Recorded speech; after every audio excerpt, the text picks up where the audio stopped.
അസ്സലാമു അലൈക്കും. ഞാൻ സലീം കൊടി. പ്രിയ കൂട്ടുകാരെ, ഇന്ന് വോയിസ് ഇടാൻ കാരണം ഒരു ഇമ്പോർട്ടന്റ് കാര്യം പറയാനാണ്. ഞാനിത് പറയുമ്പോൾ നിങ്ങൾക്ക് ആർക്കും എന്നോട് മാനസിക പ്രയാസം ഉണ്ടാകാൻ പാടില്ല. ആരെയും വിഷമിക്കാൻ വേണ്ടിയിട്ടോ പ്രയാസപ്പെടുത്താൻ വേണ്ടിയിട്ടല്ല ഞാൻ ഇവിടെ ചെയ്യുന്നത്.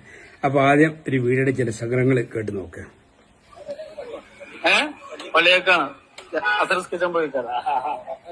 ഹെൽമെറ്റില്ലല്ലോ, തൊപ്പി നമുക്ക് സുന്നത്തുള്ളൂ. ഹെൽമെറ്റ് ഫർളായ കാര്യം. നമ്മുടെ രാജ്യത്തെ നിയമമാണ് ഹെൽമെറ്റ് ധരിക്കാം. എന്തിനാന്ന് ചോദിച്ചാല് ഞങ്ങൾക്ക് പറയാനുള്ളത് ആയിക്കോട്ടെ, ന്യായീകരണം ശരിയല്ല മോനെ.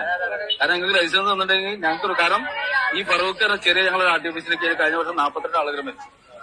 ഇത് ഫറൂഖിൽ ഹെൽമെറ്റ് ധരിക്കാതെ പള്ളിയിലേക്ക് നിസ്കരിക്കാൻ പോയ 2 ഉസ്താദുമാരെ ട്രാഫിക് പോലീസ് തടഞ്ഞു നിർത്തിയിട്ട് നൽകിയ ഉപദേശമാണ്.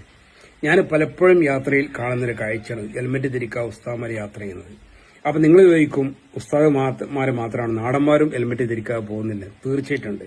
പക്ഷെ ഉസ്താദുമാർ മാതൃക കാണിക്കേണ്ടവരാണ്. ഉസ്താദുമാരെ നിയമം പാലിച്ച് അത് ശിഷ്യന്മാർക്ക് പറഞ്ഞു നൽകേണ്ടവരാണ്. ഒരുപാട് ആളുകളെ ഞാൻ കണ്ടിട്ടുണ്ട് ഇങ്ങനെ ഹെൽമെറ്റ് ചെയ്യാതെ ധരിക്കാതെ യാത്ര ചെയ്യുന്നത്. നമ്മുടെ നേതാക്കന്മാര് നിരന്തരമായി പറയുന്ന കാര്യമാണ് എല്ലാവരും ഹെൽമെറ്റ് ധരിക്കണം എന്നുള്ളത്. നമ്മുടെ സേഫ്റ്റിക്ക് വേണ്ടിയിട്ടാണത്.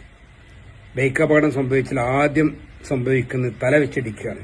അപ്പൊ തലയിൽ ഹെൽമെറ്റ് ഉണ്ടെങ്കിൽ തീർച്ചയായിട്ടും ആ ജീവൻ രക്ഷിക്കാൻ കഴിയും. വലിയൊരു സേഫ്റ്റിയാണത്.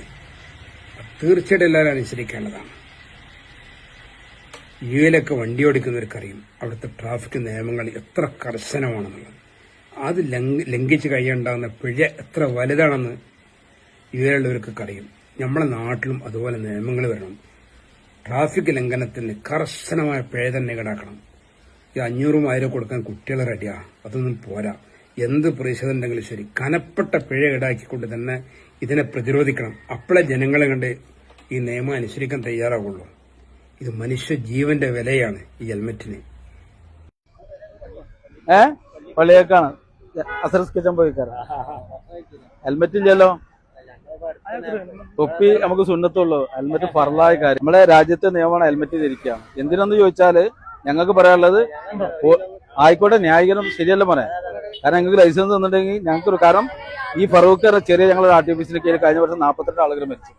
അതിൽ 31 ആള് മരിച്ചത് ഞങ്ങൾ ആഗ്രഹിച്ച 27 പേര് മരിച്ചത് വീടുമ്പോ തന്നെ ഹെൽമെറ്റ് ഇല്ലാന്ന്. അതില് 17 വയസ്സുകാരുണ്ട്, 19കാരുണ്ട്, 22കാരുണ്ട്. മരിച്ച പോസ്റ്റ്മോർട്ടം ഞങ്ങൾക്ക് കിട്ടുമ്പോൾ ഞങ്ങൾ അങ്ങ് ആഗ്രഹിച്ച കാര്യങ്ങൾ ഹെൽമെറ്റ് ഉണ്ടായിരുന്നു കുടുംബത്തോട് ഞങ്ങള്. അപ്പൊ എന്താ അറിയോ, പറയുമ്പോ നിങ്ങൾക്ക് മനസ്സിലായി, നിങ്ങൾക്ക് തോന്നാ നമുക്ക് ചെറിയ ദൂരല്ലേ. ഈ മക്കളെ പറഞ്ഞു നിങ്ങൾക്ക് വെക്കേണ്ട കാര്യം കേട്ടോ, ഒന്ന് പറഞ്ഞെടുത്ത മക്കളെ. നിങ്ങൾ ഒരു ജമാഅത്തെ നിസ്കരിക്കാൻ പോവാണ്, പള്ളിയേക്ക് പോവല്ലേ? ആയിക്കോട്ടെ ആയിക്കോട്ടെ, അതൊക്കെ ഞാൻ സംഭവിച്ചു. ഭക്ഷണം കഴിച്ചോളി, പള്ളിയിൽ പോയിക്കോളി, നിസ്കരിച്ച് ഒന്നും വേണ്ട. എന്തുകൊണ്ട് നിങ്ങൾ ഹെൽമെറ്റ് ധരിക്കുന്നില്ല എന്നുള്ളതാണ് നമ്മുടെ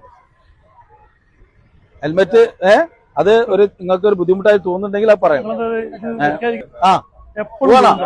ഹെൽമെറ്റ് വാങ്ങാൻ പൈസ ഇല്ലാണ്ടാണ് പറയണ്ടത്. ഞങ്ങൾ പൈസ പിരിവെടുത്ത് തരും.